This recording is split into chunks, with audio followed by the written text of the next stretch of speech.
I will talk about how can you enable dark mode on your Mimo app. We'll go to figure out the solution on how you can do that on your app.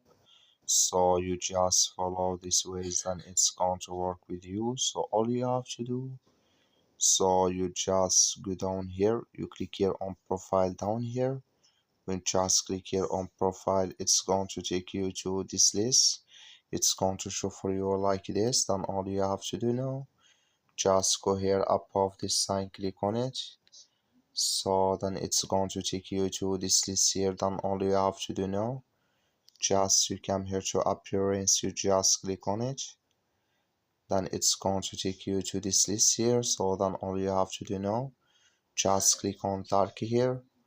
So then automatically here it's going to change with you here to dark mode like you see here on your Mimo app. So that's all you have to do. I wish you a great thank you for watching. Don't forget to support us by liking.